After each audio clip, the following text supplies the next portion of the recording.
Hi friends, welcome to techharvesting. In today's video, we're going to have a look at how we can implement WebSockets in an application. So we'll have a look at how they work, what they are, and we'll implement it in an app. We'll create a chat application that's very basic and it'll be able to send messages to and fro from multiple clients. So we'll look at how it works in the background, and that's basically the goal of this video. You'll be able to understand how WebSockets work by creating a simple project. In case you don't know what WebSockets are basically a kind of connection where you can send messages to and fro without sending a request again and again. So for example, the most popular example for this scenario is a chat app. So as soon as you send a message on a phone, it reaches the other person's mobile. So that's with the help of WebSockets. So instead of frequently making requests to get the latest messages, there's a connection made and it stays like that until you disconnect or log out of the application. So it's used in many apps like WhatsApp, Instagram. Anywhere you check, you're having these kinds of functionalities where you have real-time communication. So we'll have a more look at how it works right now, but I just wanted to give you an overview of what WebSockets are and where it's used. So before we start, I just want to show an overview of how our application will be like. So we have a place to enter the name as soon as you open the page. So I've opened it up in two different windows so that I can show you how the real-time communication works. So in here, you can write the name.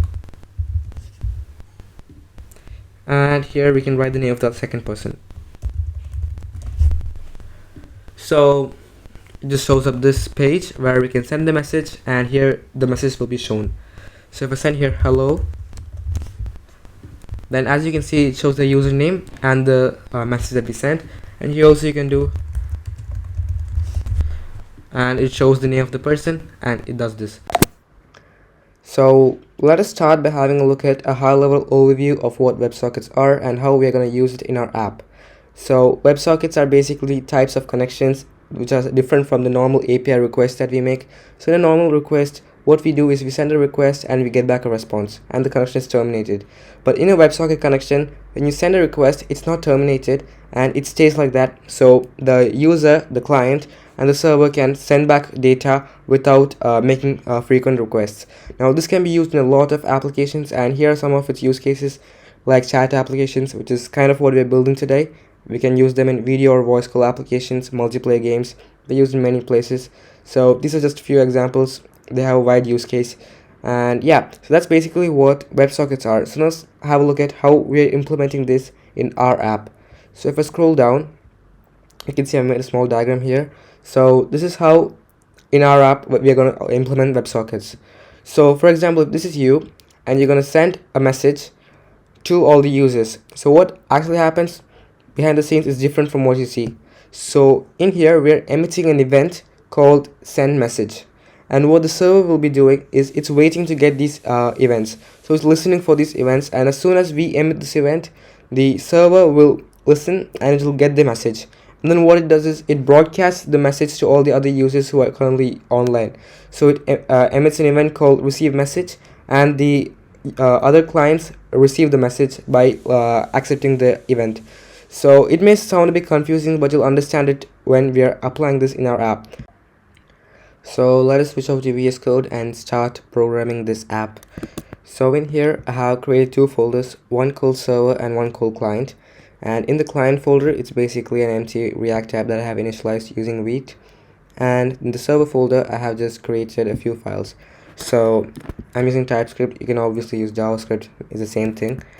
And this is my ts config if you want to have a look at that. I have created a source folder with an index.ts file, and I have not done anything else here. So in the server folder, there are a few dependencies that we have to install. So I'm going to base this off of an Express app. You can obviously just use Node. That's what we'll be using under the scenes, but it's up to you. So first we have to install a few packages. So Express, Socket.io, and Course. These are three packages that we'll be mainly using. And since I'm using TypeScript, I'll also install the types for these packages. And I'm also installing these packages as dev dependencies. Once that's done, we can go ahead to our package.json, and I'm gonna add in two scripts. So one is build, so it will just run tsc, so that'll be useful when I'm compiling the TypeScript code, and one is dev, and for that I'm using nodemon to execute this command, which will automatically run my TypeScript for me. So let's close that, and we'll start by creating our app, our Express app. So in here we'll input Express, and we'll import create server from HTTP. So that's from the default node package, and then we'll need to import course,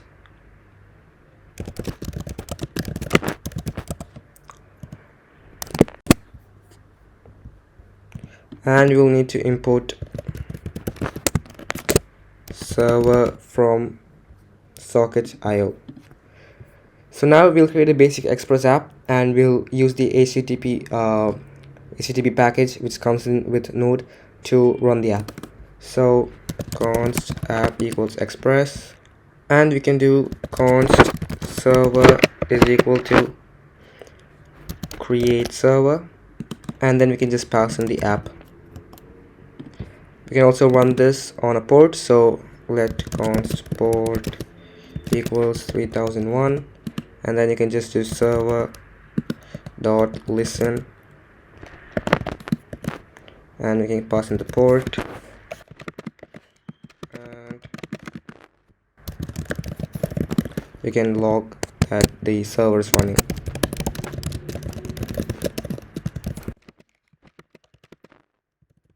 There you go. So let's just run the dev script.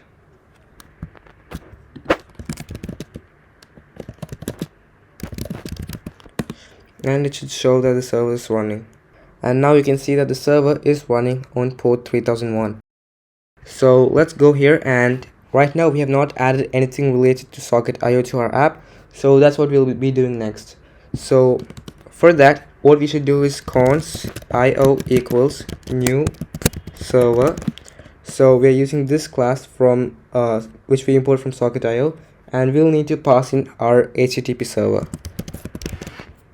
So I'm just rename this to HTTP server because it might sound a bit confusing since we're having two servers here. So let's rename that to HTTP server. Okay, and then we can pass it a few options. So what we'll be doing now is we'll just add the course here. So course, and for the course settings we can just pass in the origin as localhost 5173. So that's the default port vtab runs in, and I'm gonna leave it the default port so our client will be able to access it. And also we'll need to enable course, so we can just go here and do app.use course. Next, let's do a basic setup where we can just connect from the front end and it'll log a message to the back end. So for that, first what you'll need to do is we need to scroll down and do io.on connection. I'll explain what this means once I'm done with this. So just copy this down for now. So we get the socket object, and then we have a function which runs, and for now we can just do console.log new connection established, and we can probably like just give the socket ID. So we can do socket.id. Now let's jump over to the front end and implement socket.io there so that we can just find out how this works. So first, I think the best thing to start with is installing socket.io for the client. So there's a package which is for the client called socket.io-client. So you can go to the client folder where your React application is created, and then you can do npm install socket.io-client. Then you can go here and open up your app.tsx, and then maybe just remove the default stuff that comes in with React. So first we can start off by doing a basic thing, which is connecting to the backend. So for that, first we need to import the IO package. So import IO from socket.io-client. Next, we'll need to create the socket connection. So we can just do const socket is equal to IO, and then you pass in the ID or the URL, which is http://localhost 3001. Next, I think just for confirmation, we can just open up our web app and check if it's actually working. So I'm gonna just run yarn or npm run dev. I think it looks a bit plain, so let me just add something there like hello. And yeah, so if this works properly, we should be able to get a log message here, but it doesn't look like it's working. So let's just check the console if there are any errors. And it seems like there's a course problem, so I think I know what the error is. Let's just have a look. I did not view the protocol here, so I should have given the HTTP. So it should be working now. Let me just reload the page, and doesn't look like there are any errors. So if you go to the console, there you go, we can see new connection established, and it gives us the socket ID. Also, if you were to go back to our website here and go into the network tab, you'll be able to see a few requests. So if I just reload the page, you can see that here there's a WebSocket connection. Let me just expand this. There you go. So you can see there's a WebSocket connection, and if you click on that, you should be able to get more information about it. So you can see it's the switching protocols and all these types of information about the request. So you can also see a few of the messages that we're sending. So there's something here right now, so it doesn't show up, but maybe in the future when you're sending messages to and fro, you'll be able to see them here. You can see a few of them here already. So I think the next thing we can do is we can directly go ahead and create a small UI where we can send messages and probably show a title in the page. So you can just add some title like that, and then we're gonna have a few states here. So the first one will be message and set message,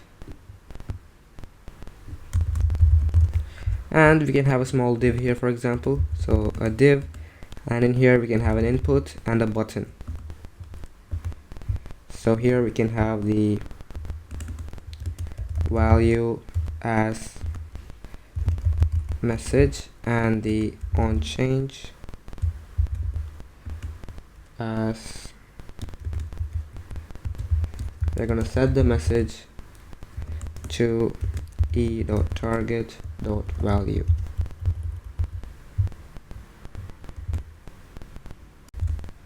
And also I think there's a TypeScript error, so it's gonna be an empty string by default. So there you go.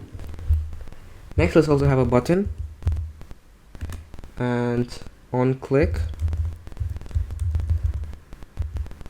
we'll just have to run a function like send message or something, which will create. So here we can have const send message, and here we can just go ahead and emit the send message event that I was talking about earlier when I showed the explanation of how it works. So we'll do it here in the front end now, and then in the back end we'll write down the code which we need to send the message actually. So here we can do socket.emit. So we are the client is emitting an event, and the server will be listening for it, as I told. So now we are emitting the event here, so we can do socket.emit, and we give a name for this. So we can do send message, and then here we have to pass in the details. So for now we are just passing in the message, and we can for example just set the message to be an empty string. So that's what we're doing here. Now in the backend we have to go ahead and add that functionality. So we can just scroll down, and in here where we have the io.on connection, we can just add more of our events in here. So since we will need a connection for this to happen, I'm just placing it inside here, and that's the best way to do it. So here you have your socket object here, so you can do socket.on, and here we can just pass in the send underscore message, and we have a callback function, so we can just run that here. For example, just do console.log data. There we go.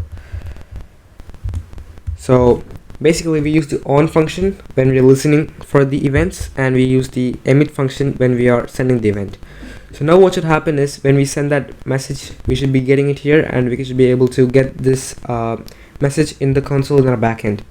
So let's try it if it works. So I'm just gonna switch over to my browser, and it looks like we have the empty button, so let's just add some text there like send, and we can also add a placeholder here. There we go. And here we can do hello, hit send. You can see it's cleared, and hopefully if you go back to the server we get this here, message hello, and that's the message we just sent from the front end. Also, maybe if you go back here to our console, to our network tab, and I'll just reload and type in hello, and if you send, if you go to our WebSocket and you'll be able to see we have the send message function here, which or send message here, and that's been sent from here. And if we receive something, that'll also be shown here. Right now it's just showing what we sent, and it shows the data we sent, which is just the message. So you can also check if it's working from here. And yeah, next what we're gonna do is we're gonna create an event in the backend called receive message, and we'll listen for that in the client, so that when the message is sent, the server transmits that message to all the other users that are currently open. So in here we can go ahead, in our socket.on send message, we can go ahead and do an io.emit receive message and pass in our data. Now there's also another way to do this. So instead of this, you can also do socket.broadcast.emit. What this will do is it will send this to all the clients that are currently open except for the one who created this. Now that's also useful, but in this case I'm going to use the sock io.emit here, but you can obviously go ahead and use that too. So what we need to do next is we need to create a use effect hook in our client, so that we'll be checking if a message is being received, and we'll be listening to the receive message event. So we can import use effect and run it here. So use effect,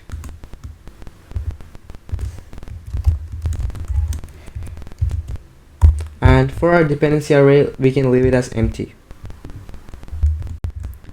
Now we can go in here and we can do socket.on, and here we can pass in receive message. Then we can pass the data and run a function. So we use on when we're listening for events and emit when we're sending event.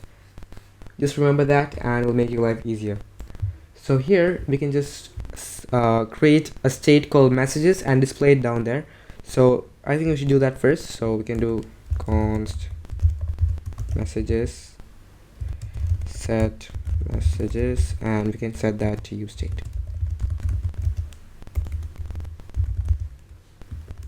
By default, let it be an empty array.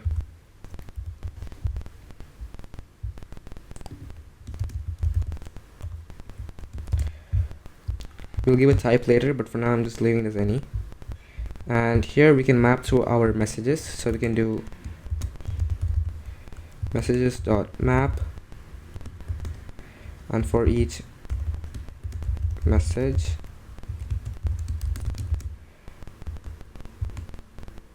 we can just display the message, and maybe we can just put in a strong tag or something.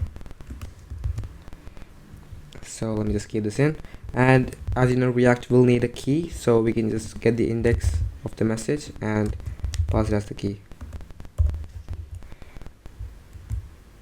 Okay, I guess I made a small mistake here. I kept curly braces instead of parentheses, so that should work now. There you go. So in here we can set the messages to be including the new message also. So for that you can just go here and do set messages, and we can take the previous messages. So we do previous messages, and then you can set it to be previous messages. So we're using spread syntax, and then we can add the message also.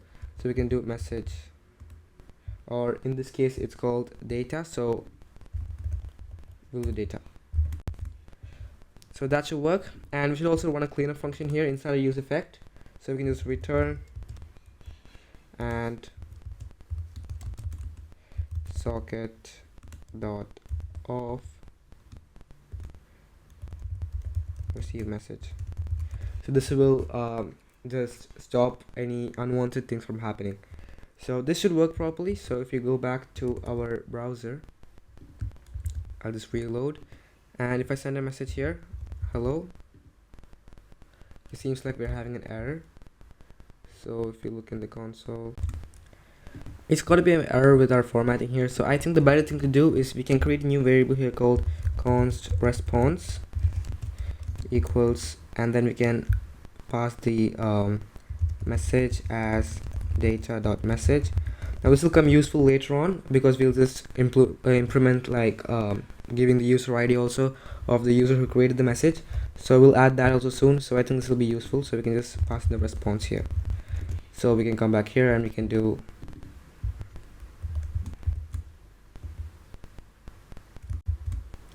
and in here we can just go for data dot message, and we can set that as an object because, as you know, we're getting an object, and I think it's a small, there you go, that's what we need.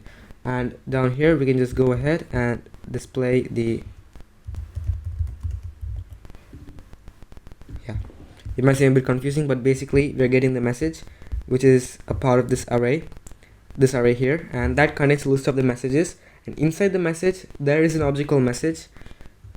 I know it seems a bit confusing, but I mean, we can change the name if you want, but that's how it is here. So later we can add like the user ID here, and then maybe even the name of the user.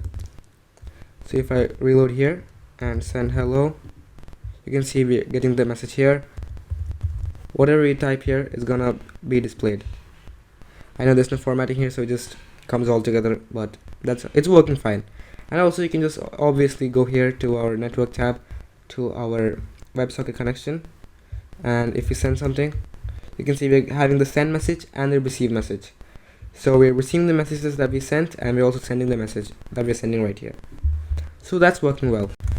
Now since this looks a bit plain, let's add a few styles. So I'm just going to paste in a few styles from here. So style equals, and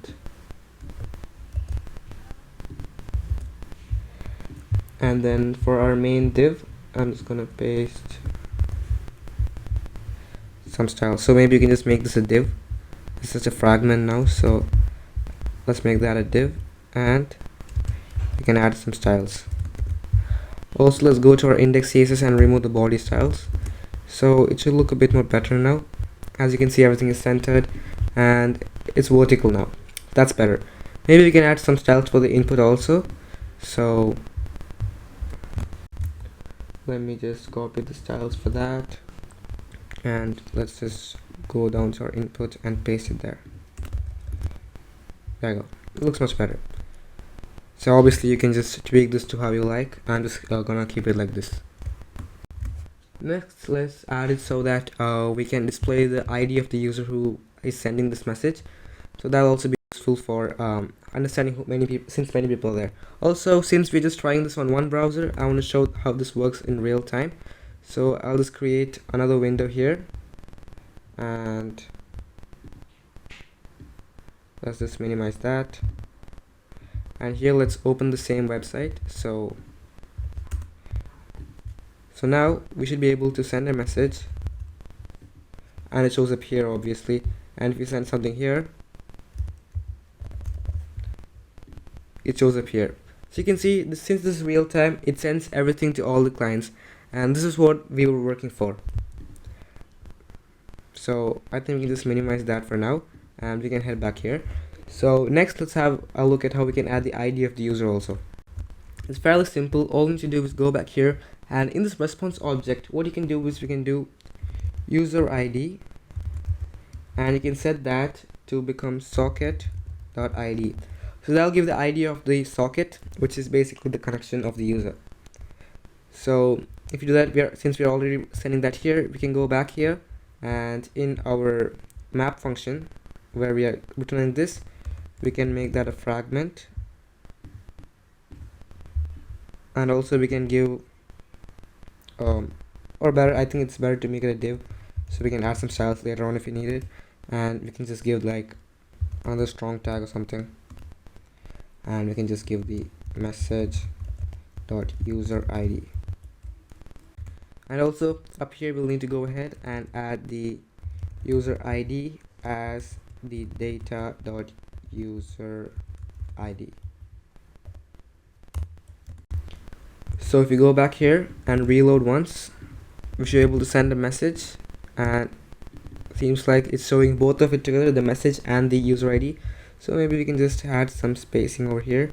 So oops, we can just add a few styles, like we can make the display flex,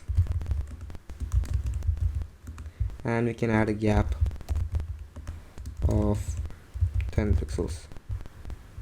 There you go. So that's the user id, and that is the message. So if I open this one also, let's just reload both of the windows. So I'll just adjust this. There you go. So if I send a message here, you can see it shows this id, and here if I send, you can see this id. So again, if I were to send another message, obviously it will show the same id that I sent it to, because the same connection is sending this message. So that seems like it's working, so we can just minimize that and continue working on this. I think the next thing that we can do is go ahead and add a functionality where we can give a name to the user. So instead of displaying the user ID, we can directly display the name of the user. So we can do it such that when we log in to the page, or when we load the page, we can ask the user for his name, and once he enters the name, we can display that here. So we'll send that to the backend, and we can display that there. So that's what we'll be doing next. You can just scroll up and create a state. So const username comma set username, and we can make that a use state of an empty string. And we can also create a state for called show name input. So if the person has not entered the name, then we will not be showing the message features. So for that, you can just do const show name input and set show name input to use state. And by default, we want to show the name input because the user would not have written the name. So you can do the default as true. So I think what we can do next is we can put the whole thing here, this whole thing, inside a condition. So we can check if show name input, then we'll display something. So we'll just close that, else we'll display that. Okay, so I fixed that. So next we can just give an input and a button here. So I think it's better to copy this the whole thing from here, so since we are already having the styles applied. So I'll just copy that and paste it in here. So in here we can change this, so the value will be name, and we're going to give the username I meant, and here we're going to set the username, enter a name, and then here we can on click, I think we can just toggle the value of show input. So we can just set the show input name to be false. So hopefully if you go back here, you can see we are having enter a name, and if you write a name, it's showing us the messages. There you go. Next, what we want to do is when we're sending a message, we want to also send the name of the user.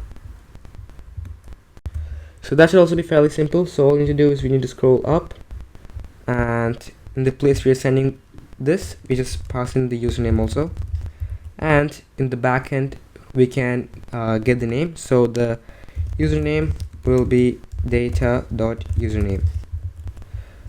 So if you do that in here, hopefully we just change that here too. So username to be data.username, and if we scroll down right about there, you should be having the username here, so we can do username instead. So now we'll open that, and we'll also open our second window. I'm going to reload on both, and here we'll write the name, and you can write another name here. So if you send a message here,